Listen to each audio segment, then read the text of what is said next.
Ndikulandireni okondedwa omvera mu dzina la mphamvu la Mbuye wathu Yesu Khristu. Ndikuyamikanso kumwamba chifukwa cha tsiku la lero, atatipambanitsa mu zambiri zimene takumanazo m'moyo, koma nkumafikanso lero tili ndi moyo oti titha kuyima kugome nkumulemekeza Ambuye. Ichi ndikuchilemekeza kwambiri fasi chinthu chophweka. Ambuye alemekezeke chifukwa cha chimenechi. Okondedwa, lero ndi pa 9 Novemba 2024, tsiku loweruka. Ndilandireni mu tsiku la lero pamene tikuyamba lero kufikira mawa. Okondedwa omvera, ndikupempheni tikhalire limodzi, tisasiyane ayi. Mulungu alankhula ndi moyo wanga, Mulungu alankhulanso ndi moyo wanu. Andi chinthu chofunikira tikalankhulira, okondedwa, tizichita chimene Mulungu alankhula, ndikuti ife tikhale nawo moyo koma osatha. Okondedwa omvera, lero ndi tsiku limene abale mwa Ambuye ena amasonkhananso m'nyumba Yehova. Ndimafuna ndikumemezeni m'bale komanso mulungu, tapitani mukasonkhane ku nyumba ya Mulungu. Inu musamakonde kujomba, okondedwa omvera, musamakonde kusapezeka pamaso pa Mulungu. Khalani ndi udindo opemphera, okondedwa. Khalani ndi udindo wakukumana pa mkumano, chifukwa Mulungu mwini anana kuti ndithu tizikumana. Yesu anakuti mkumano wanu usakhale wolekedza, ndikuti mu nthawi zonse muzikhala ndi mkumano, chifukwa mu mkumano mumalimbikitsana, mumathangatirana, mumaphunzitsana. Zina zimene wina sakudzidziwa ndi zina zimene wina amadzidziwa. Chifukwa cha mkumano umakupangitsani muzilongedza katundu ochuluka, chifukwa mumagawana. Okondedwa, ndimafuna ndipemphe mupite ku mdyerano wa mawu a Mulungu. Musamajomba, okondedwa omvera, mudzikonda kupemphera. Chikhale chikhalidwe chanu, okondedwa. Chikhale chikhalidwe chanu kupemphera. Chikhale chikhalidwe chanu kukumana mu mkumano wa kupemphera. Ino musamakhala otanganidwa kwambiri, chifukwa kutanganidwa kwina kulikonse kumene mumatanganidwa koma ngati sikukupezeka Mulungu kuzatha. Biza ina iliyonse imene muli nayo lerolo ifika pokutha, koma kuopsa ngati biza itha ino musali mchanjano ndi Mulungu mwatha. Okondedwa, tisatanganidwe kwambiri nzaziko. Cha dziko china chilichonse chili m'malire ake ndipo chitha posachedwa, koma pali china chosatha, ndiwo mawu a Mulungu amene Baibulo linakuti adzayima zinthu zonse zitapita. Ndimafuna mudzikakamira chimene chizayime pa zinthu zonse zitapita, akhale mawu a Mulungu. Ndi mawu a Mulungu kumene amapezeka, inu muzikhala otanganidwa kumeneko, chifukwa chimenechocho nchimene chizakhale chamuyaya. Ndiye ngati mugwire mawu amene azakhala muyaya, inunso muzakhala wamuyaya. Koma mukagwira dziko limene lipita posachedwa, inunso mupita. Ndiye kuti bize ya dziko lapansi sakupangeni ino kukhala oyiwala mawu a Mulungu ayi. Ambuye atithandize. Okondedwa omvera, lero tikufuna tikambe za udindo wa mtsogoleri ndi kutetezera anthu. Udindo wa mtsogoleri ndi kutetezera anthu ake. Mtsogoleri ali ndi udindo. Udindo wake adzikwanitsa kumatetezera anthu amene akuatsogolera. Osati mtsogoleri adzidzudza anthu amene akuatsogolera ayi. Zimene zakumana ndi anthu, iyeyo adzikhala okatetezera kuzimenezo. Okondedwa, mtsogoleri afunikira akhale ndi mtima ozichepetsa, ofasa. Okondedwa, ngati mufuna inotu kuti mukhale mtsogoleri, pafunikira mukhale mumandi makotishoni anu. Ambiri ndi atsogoleri koma ankhanza, ozuza, owasira anthu akhale okha pa zinthu zimene mtsogoleri akufunikira apezekepo. Okondedwa, mtsogoleri azikhala oleza mtima. Ngati niwo munapulumutsidwa kukhala mwana wa Mulungu wamoyo, ndiye kuti muli ndi udindo otsogolera. Ndiye kuti mudzikhala munthu oleza mtima, ozichepetsa. Musakhale wamwano ndi okula mtima ayi. Kukula mtima ndiye simungatsogolere anthu, chifukwa mukumananso ndi anthu mkati mwa gulu okula mtima amene iwo azikula mtima. Ngati muli mtsogoleri osazichepetsa, mudzigwirana nawo manja kuyamba kumenyana, si udindo wanu ayi. Udindo wa mtsogoleri, okondedwa, azikhala ndi mtima watetezera anthu. Ambuye alemekezeke. Tiwerenge buku la Exodo mutu nambala 32 koma tiyambire pa ndime ya nambala 30. Baibulo likuti Mose atetezera anthu kwa Mulungu, udindo wa mtsogoleri.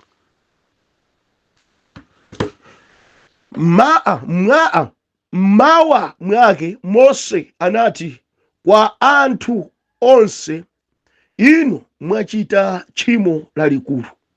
Koma tsopano ine ndipita ku phiri kwa Yehova, mwina ndithe ndikatha kukupepeserani chifukwa cha tchimo lanu. Kotero Mose anabwereranso kwa Yehova ndipo anati, ayi, anthu awa achita tchimo lalikulu. Iwo azipangira milungu ya golide. Koma tsopano chonde akhululukireni tchimo lawo. Ngati simutero ndiye mundifufute ine m'buku limene mwalemba. Yehova anamuyankha Mose kuti, ndidzafuta m'buku aliyense amene wandichimwira. Tsopano pita ukawatsogolere anthu kumalo kumene ine ndinanena, ndipo mngelo wanga azakutsogolerani. Komabe nthawi yanga ikadzafika kuti ndiwalange, ndidzawalanga chifukwa cha tchimo lawo. Ndipo Yehova anawakantha anthuwo ndi muliri, chifukwa anawumiriza Aaroni kuti awapangire fano la mwana wa ng'ombe. Mulungu lemekezani mawu awa. Kwezekani pa dzina lanu. Tithangatireni Yehova potipatsa vumbulutso. Tilankhule chimene chili mkati mwa mtima mwanu. Chimenecho chipite kwa anthu anu amene mudawafera pa mtanda, amene mudawafera Jehova kuti apulumutsidwe. Dzina lanu libukisidwe lero mu dzina la Ambuye wathu Yesu Khristu tizamva. Amen. Udindo wa mtsogoleri ndikutetezera wanthu.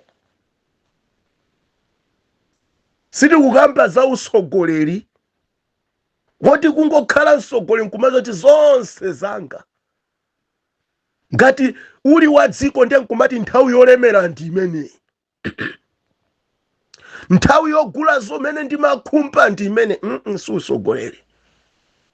Mtsogoleri amang'anisisa kuti anthu adye, iye adye kumapeto. Anthu ayambe adye ayidya, iye adye kumapeto. Tikuvana? Mwachisanzo terekeze m'busa amene amaweta ziweto, amapita nazo kubutsa ukadyetsa. Simungampeze m'busa afike ntchire ziweto sizinampe kudya, iye ampe kudya phala. Ayi.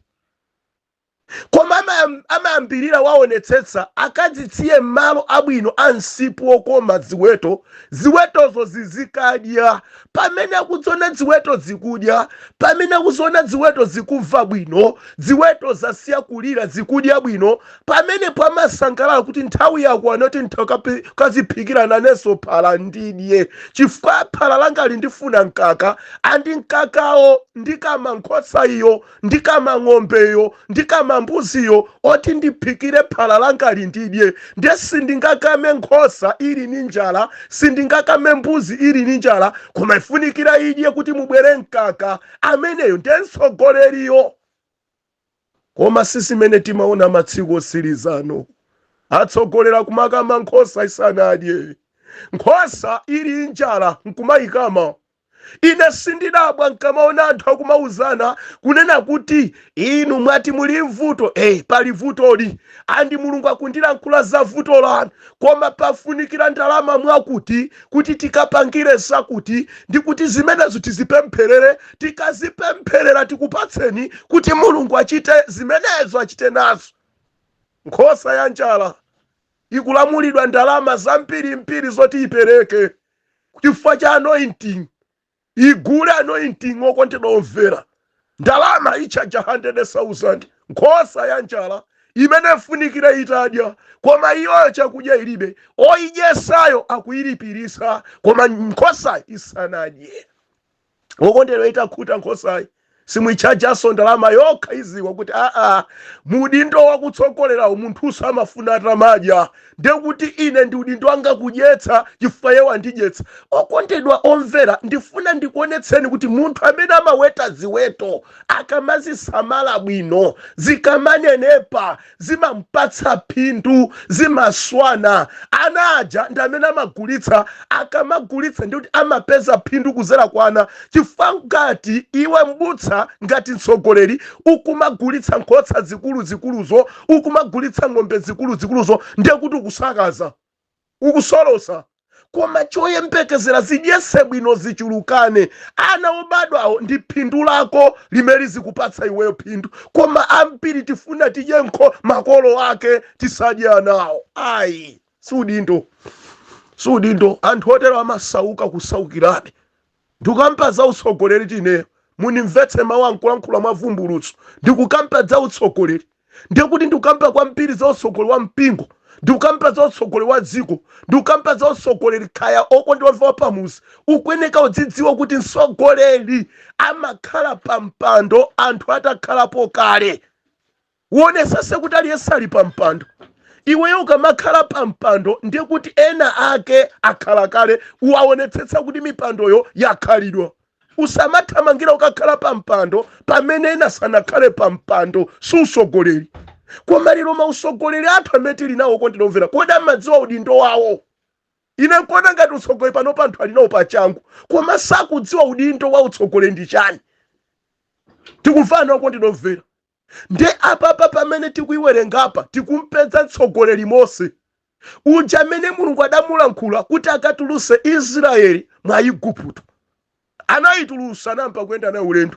Tsiku lina nkuti Mulungu atamfuna Mose kuphiri, nkukufuna tilinso kambirana kuphiri, tikhale kuphiri masiku ochuluka, pali zoti ndikupatse zoti zikaende ndi Israeli, andi zimenezo zoti zikaende nawo. Atapita kuphiri pokhala masiku ochuluka, okondedwa Bible kuti ana a Israeli anankakamiza Aloni tifuna titamalambira, tikudabwa ife Mose chipitire cha mphiri mpaka na lero sakubwerako, sitikudziwa chamgwera ndi chani, zanchitikiranji kumeneko. Andife pantima patu ifuna titamalambira, koma kuti tilambira bwanji popeza Mose kulibe, poma kokhala kuti iwe ndi Mose munali limodzi kuja kwa Igupto. Andipo titulutsa iwe unali mmodzi mwa anthu amene matambasula mawu a Mose. Ndiye ife tifuna tilambire.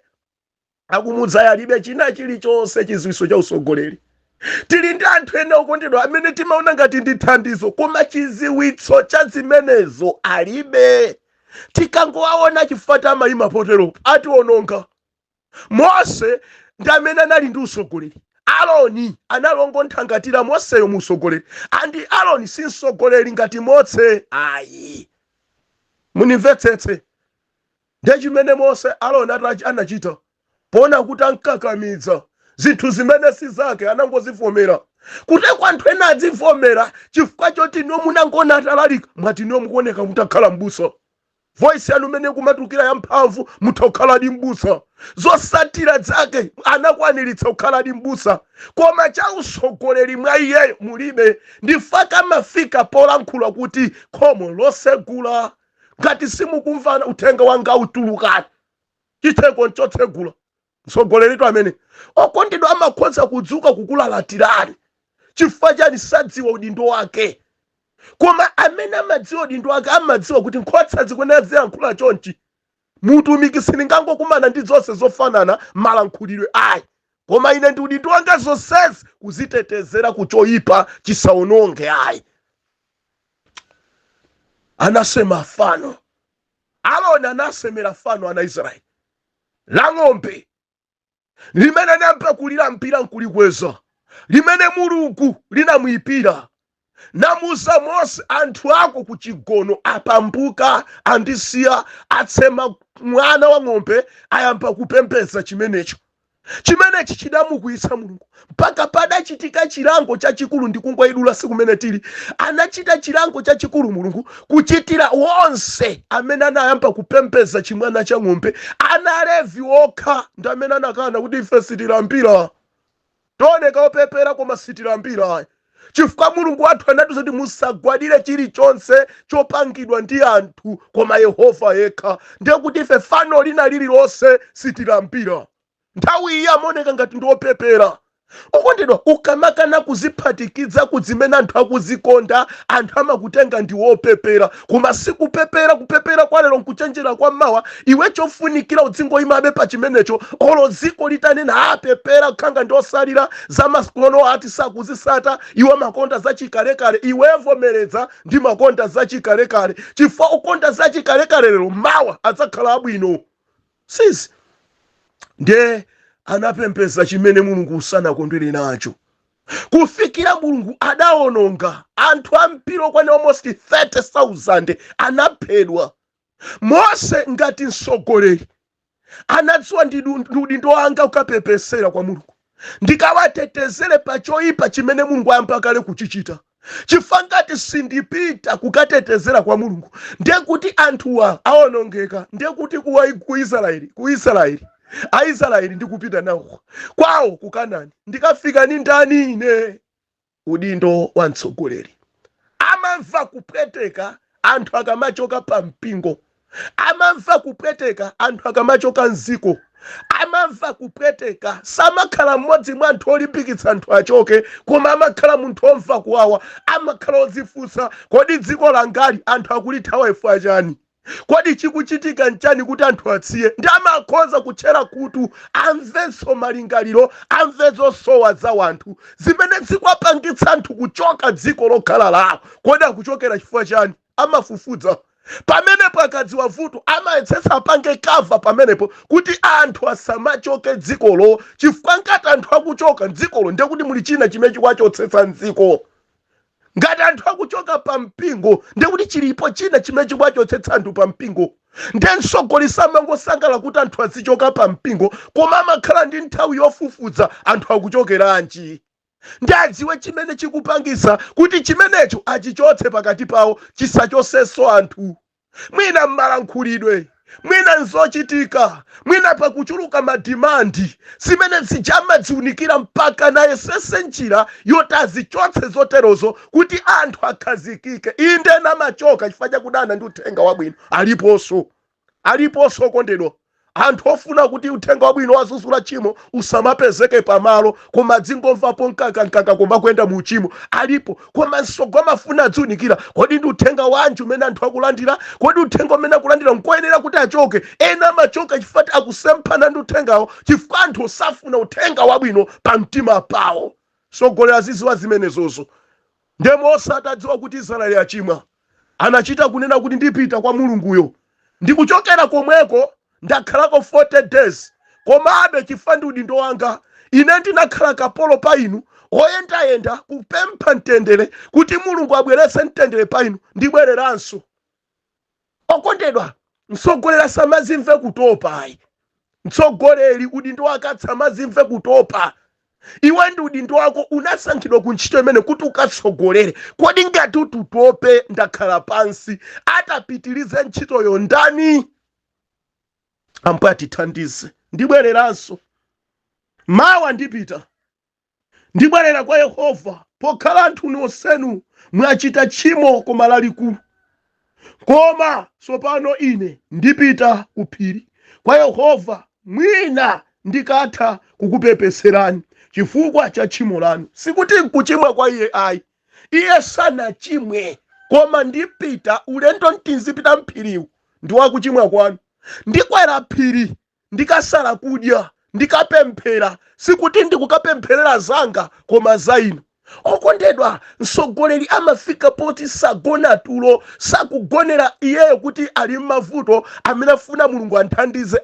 Zake zili bwino, koma mtundu wa anthu amene akutsogolera mulungu akhale nawo pakati pa auchitire chokoma. Nde ndipita pokhala mauchimo anu mwachitawa kuti mupite nokha mulungu akakuonongani konko, koma ndikhale ine munthu opitanso ndikakupepesereni. Okondedwa mvera, mmene akutero Mose alibe cholandira kwa anthuwa kuti angampatse kanthu kuti ayi Mose mukugwira ntchito yayikulu kwambiri, nanunso ndi munthu mmene kamuzitere. Ayi, mtsogoleri samamva zimenezo, andisamatsamala nomata sindilandira chilichonse pa anthuwa, koma ndi udindo wanga kutero kuti anthu athandizike. Kodi ndi ade asogolotere masiku ano kungona kuti olo chopereka sichikuyenda bwino pa mpingo, mbusa amene ndi kuti mpaka napempha mundichose pa branch imeneyi, branch siku ndithandiza. Kodi ndi udindo wako kutero? Ufufuze chifukwa chiyani chikuchitika choterechi. Inde alipo ena ofuna kukhaulitsa mtumiki, koma sonse namakhala kusowa kwa mawu. Chifukwa choti mawu a Mulungu sakuwadziwa kuti mawu a Mulungu amathandiza chani, nanga kupereka kumathandiza chani. Ndifaka ena amakhala utolephera, amadzimva kuluza popereka, chifukwa sadziwa kuti kupereka munthu ni mmene amadalitsika. Chifukwa chani okondedwa omvera? Ndi udindo wa mtsogoleri kudziwa zimenezo. Ndazikapempha kwa Mulungu, segulani mitima ya ana anu. Ana anu ena ambuye sakukudziwani, sakudziwa izi kuti zimatanthauza chani. Ndi udindo wa mtsogoleri. Tikumvana okondedwa, ndipita nkakupepesereni. Simukapepesa nokha, chifukwa mmene mwatero mumamphesa mtima Mulungu. Pali uchimo wina okondedwa umene tamphesa nawo mtima Mulungu, andi Mulungu amafuna ngotiononga pompo, koma alipo wina amene ndi mtsogoleri amayima pakati pathu ndikukatipepesera. Kuteko ngati dziko langa sili kuonongeka, alipo ena ayima nkumapepesera dzikolo pa choyipa chimene dziko sili kuchita bwino. Koma dziko lisamaone ngati kuti ndiye kuti lili kupanga zinthu zoti Mulungu zikunkondweretsa. Koma ena ake olankhulana ndi Mulungu amakhala ima kulitsogolera dziko. Sa president ayi, sa asilikali amfuti. Koma wina wakonyozeka opanda ndi mfuti yemwe amene amakwanitsa kulankhulana ndi Mulungu. Mulungu musaononge chonde dzikoli. Anthu achimwa apanduka asiya malemba anu akuchita zoyipa, koma musaononge. Mulungu nkumamvera ndi osaononga dziko chifukwa cha wina wake wayimirira ngati mtsogoleri. Tikumvana okondedwa omvera. Kotero Mose anabwereranso kwa Yehova ndipo anati, ayi anthu anu awachita tchimo lalikulu, iwo azipangira milungu ya golide. Koma sopano chonde akhululukireni tchimo lawo, ngati simutero ndiye mundifute ine m'buku limene mwandilemba. Mulungu taona ndi zimene zafika pochita Mose akubwerera. Komatu Mose nkuteromu akumanyozedwa, akumatukwanidwa. Kodi munatitengera nji mchipululu muno kuti tulusa mwa Igupto mutizuze? Okondedwa, ngakhale mtumiki amafika mtsogolo ponyozedwa, potukwanidwa, polalatiridwa, komabe iye samamvetsera zimenezo. Makutu ake amamvetsera kwa Yehova. Amadziwa kuti ngati nkutukwanidwa akunditukwanitsa ndi amene anandisankha kuti nsogolere anthu akewa. Ndi anthu angakhala kundiukira sandiukira ndekha, akuukira ndi amene anandisankha. Nsogolera samadzimve kuti anthu akunditukwana ndekha. Chifukwa popande okukhala mtsogoleri pamenepo sakana makutukwana anthuwo, koma anthu akukutukwana chifukwa cha utsogoleri umene uli nawo. Okondedwa, mtumiki ngati mtsogoleri usamabwezere zimene ukumva m'makutu mwako, usamabwezere zimene anthu akukulankhulira. Iweyo ukubwezera uli naye, zina lake ndi Yehova. Mose sakusamala anthu amanditukwana bwanji, anthu amalankhula bwanji, koma chimene Mose akusamala ndiline ndindo wakutetezera anthuwa. Ngakhala amanditukwana, kasandithandiza, kasangayimenane, koma ine ndikuyeneka ndime nawo chifukwa ndi udindo wanga. Kodi tiliko anthu oterewa atsogoleri amene mukutchedwa abusa kumeneko, anenera profeti? Muliko amene mumadziwa kugwira ntchito ngati Mose? Uyu tuwapita andiwa kukadandaulira anthu amene akuntukwana, anthu amene akunyozetsa utumiki wake. Chifukwa chofika kuti Mose akutichedwetsa ndi chipongwe, Mose akutichedwetsa ndi mwano. koma Mose sakusamala ngakhale achimwa uchimo wawo. Koma ine ndili ndi udindo opita nkatetezere kwa Mulungu chifukwa chionongeko ndachiona ine ndi maso chikapitirirabe, ndikuti sinkhala ndi anthu, ndikuti anthu osathera mchilango cha Yehova. Koma zisanafika pa ndili ndi udindo opita nkalankhulane ndi Mulungu amene andiyitana ku ntchito, anandiyitana ine chifukwa cha anthu amene wandipatsawa. Popanda anthu andilibe usogoleri. Kodi mmadziwa atsogoleri azipani kuti popanda anthu mulibe usogoleri? Kodi mmadziwa inu a president kuti popanda anthu mulibe usogoleri? Kodi mmadziwa abusa kuti popanda anthu mulibe usogoleri? Kodi chifukwa cha mtima chitira nkhanza amene tikwasogolerawa? Kodi chifukwa chani sitifuna kumva maganizo awo anthu amene tikwasogolerawa? Kodi mmadziwa kuti anthuwa ali mpaka mwapolankhula ndi zina zimene akukuma nazo zofunikira thandizo lanu? Lero kungokhala msogolo umazimva kukhala bwana, umadzimva kukhala bwana. Koma tikamakamba za msogolo ndi kapolo wa Mulungu amene amatumikira anthu a Mulungu, ndiye kuti iwe uzingochita chimene watumidwa uzikapanga deliver, uzikasiya chimenecho, usamachisunge mthumba mwako, usamafuna unenepe iwe pamene nkhosa zikufa ndi njala. Kuteko yamba kunenepa ikhale nkhosa iwe uziwonda ndi njalayo, okudyesayo akudziwa ndi kudyesa iwe ngakhale madzi utha kumwa. Koma lero sizili choncho. Msogolo amene akusogolera kuyamba kudya, nkhosa zidya kumapeto zosiliza. Ndimafuna ndichenjezo okondilomvera, zikafika apa Mulungu amakwiya. Ndiye Mose wapita atali mphiri, andikupita kuphiri kunja kuti Mose sadyaso, akuchoka 40 days sa fasting, akubwereranso chifukwa kukalankhula ndi Mulungu sankakhala kudya. Akubwerera akalankhulira anthu amene achimwa okha, koma iye afuna akatetezere chakudya akaneka azidya anali Mose. Koma Mose apasadya okatetezera ndi kuti akhala kudya ukuso mwina kulankhula chipongwe. Ndakuti neyo mundifufute ngati mupitilizabe kwalanga ngati simwakhululuka, ambuye mundifufute paja munandilempa paja. Ndiye Mulungu amamusa kuti amene andichimwira ndi amene ndimafufuta Mose. Iwe sindikupeza ndi vuto loina kuti ndikufufute. Ine sinakupeze kuti iwe wazipa mpusayi. Ndiye sindingafute. Andi Mose akuneneranji kuti ine mundifufute kupempha chikhululuko pa anthu amene anchimwa kunchimwira Yehova. Mwakhululuke, mwachotsere mphulupulu zimene achita. Ndizomveka pamaso panu inomuna kuti ndipempeze inu nokha, koma anthu achita ayipa ampa kupempeza nyanga, akupempeza zithumwa zawo, azika m'mashopu mwawo, ayika m'mabanja mwawo, akonda ine, asiya kuyika mwenu chikondi chokhazikika ndine Yehova, koma malo mwake ayikamo mankhwala zimene zitenga kukhala mayankho awo, kuzitenga kukhala milungu yawo. Koma pokhala achimwira ine Yehova, akhululukireni.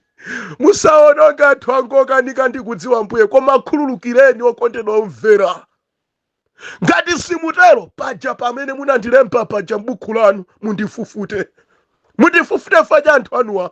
Okondedwa mtumiki twafika pamenepo. Kodi mmadziwa amayi kuti mtumiki ali ndi udindo waukulu pa utumiki umene amagwira ntchito kwa inuyo ngakhale dzina ino simukudzidziwa?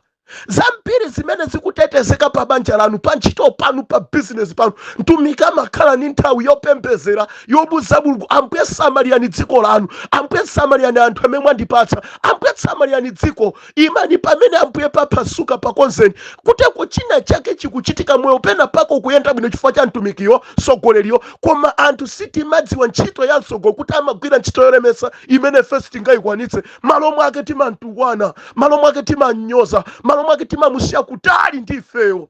Ambuye atikhululukire okondedwa omvera, ambuye atikhululukire. Koma tamvetsera anachita kudandaula chonda, ambuye akhululukireni. Ngati simutero ndiye mundifufute ine m'buku limene munandema. Yehova anayankha Mose kuti ndidzachifuta m'buku limene aliyense amene wandichimwira. Choncho tsopano pita ukawatsogolere anthu kumalo komwe ine ndinanena, ndipo mngelo wanga adzakutsogolerani. Komabe nthawi yanga izafika kuti ndiwalange, ndidzawalanga chifukwa cha tchimo lawo. Okondedwa, aliyense mwa tchimo lake adzalangidwa. Aliyense wakuchita tchimo ndi kusalirapa tchimo adzalangidwa. Andikupepeseredwa pa mulandu sizikutanthauza kuti mulandu watha. Pakufunikira Israeli ngati anthu akhale ndi udindo omwe oti atipepetsera, ndiye kuti mkwiyo wa Yehova wachepa. Komabe tipite tokha popeza kupepesa ndi kuti mtima wa Mulungu watsika, titokala nkhulana naye, ndiye tikamuze pepani ambuye tinasemadi fano koma sitizachitanso. Koma malo motero opepesera amangokhala, kankudya ndi amangodya, kanzokumwa amangodzimwera. Pamalo moti apite ndiye Mulungu akuti ndakumva Mose, chilango chimene ndidali nacho pakali pano ndachiyimisa, koma ine moyo moti ndikusogolera sindisogolera, koma nthenga wanga ndi mtuma akusogolereni, ndizabweranso ndizawononga chifukwa cha tchimo lawo. Mwa njira ina iwe ndakumva kupepesa kwako, koma pokhala wokha sanapepese ndibweranso ndiwononga. Okondedwa, mukusungidwa mdziko muno mukumakhalabe ndi moyo ngakhale mmachimwa chifukwa ti wina wakamayima pamaso panu pa Mulungu ndikumakupepeserani. Mowa mukumwawo, fodya mukusutayo, zigololo mukuchitazo, miseche imene mukuchitayo, mamitala amene mukukhala nawo, akazi atatu folofolo, alipo wina wake amakupepeserani. Chimenecho Mulungu adachilesa kalekale chimanyasa, akanatha kukusakazani nthawi yomweyo, koma chifukwa alipo wina wayima ngati mdindo amene ali pa utsogolo panu, amadzuka mamawa apemphere, andi chifukwa cha kupemphera kumachosa mkwiyo wa Yehova. Koma Mulungu sakutanthauzira kuti sazawononga ngati mupitilirebe kuchimwa, kumayendabe muzimenezo ngakhale mwapepeseredwa, koma Mulungu akuti ndizabwera ndipo nzawononga chifukwa cha tchimo lawo. Musakhale inu lero ozawonongedwa chifukwa cha tchimo lanu, koma khalani inu mmodzi mwa anthu otuluka mu tchimo, chifukwa Mulungu afuna okhala otuluka mu tchimo. Opepesa tinachimwa, Ambuye tikhululukireni. Ndayenda mzigololo nthawi yayitali, ndayenda munyanga, ine ndimayenda mu supa, ndinalokhulupira mankhwala, munthu othesa mabanja anthu ndathesa ine, ndidali munthu oyenda mbala ineyo. Uziupepese, uziupeyankhulire wekha, Ambuye ndikhululukireni. Koma ngati sukhululuka uzingodikira pemphero la munthu wina. Atha kuchira atu matenda amakhoza kuchira, koma uli wochimwa. Wina aje kupemphera pa iweyo, iwe nkuchiradi. Koma kuchira sikutanthauza kuti wapulumuka. Okondinomvera, pali chilango chokugwera ngati sulapa, chifukwa chipulumuso cha Yehova chikulingana ndi kulapa, osati kuchirisidwa ku matenda. Anthu ambiri amona ngati akapemphedwa kuchirisidwa ndi kuti abadwa mwatsopano. Kuchirisidwa kubadwa mwatsopano nkosiyana. Iweyo kachira umakuti wachoka ku ululu wa matenda umene umamva iwe, koma pakusokera ululu wina wa mumtima umene umachita nawo tchimo, zimene zimakuyendera zochedwa tchimo, uzilape umusampwe sindizachitanso zimenezo. Ndendi ukamba Mulungu akukwanisa kumvera ndi kumatetezeredwa ndi inuyo. Mulungu akumakwanisa kusabweresa mkwiyo chifukwa cha wina wako wadzuka kutetezera, koma sisi kutanthauza kuti Mulungu sawononga. Chifukwa chimene chimpangitse Mulungu awononge ndi tchimo limene mwalikakamira ngakhale kutetezerani alipo. Ndajamena madzuka nthawi zonse kulalikira uthenga wabwino.